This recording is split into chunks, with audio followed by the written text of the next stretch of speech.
અમદાવાદના નવા મેયર હિતેશ બારોટે સાદગીભર્યો નિર્ણય લઈ સૌનું ધ્યાન ખેંચ્યું છે। મેયર બન્યા બાદ હિતેશ બારોટે જાહેરાત કરી છે કે તેઓ મેયર બંગલાનો ઉપયોગ નહીં કરે।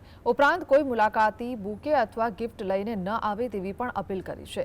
હિતેશ બારોટે જણાવ્યું છે કે તેઓ કોર્પોરેશનની સરકારી ગાડીનો ઉપયોગ પણ નહીં કરે અને પોતાના ખાનગી વાહનથી જ અવરજવર કરશે।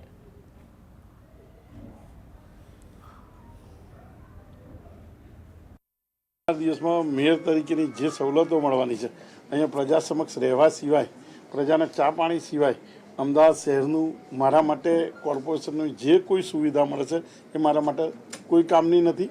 મારા ભગવાનની દયાથી, આપ બધાના મારા મા બાપની પુણ્યથી જે મારી જોડે વ્યવસ્થા છે એની કોર્પોરેશનની ગાડી પણ હું મારી પોતાની જ વાપરું છું। મને નરેન્દ્રભાઈએ જે સૂચન કર્યું છે એ ઇલેક્ટ્રિક કાર જ હું વાપરીશ અને ઇલેક્ટ્રિક કાર સિવાય મારો પ્રવાસ નહીં હોય। અમદાવાદ શહેર માટે પ્રોટોકોલની દ્રષ્ટિએ જ્યારે જરૂર પડશે ત્યારે પ્રોટોકોલનું સાધન વાપરીશ।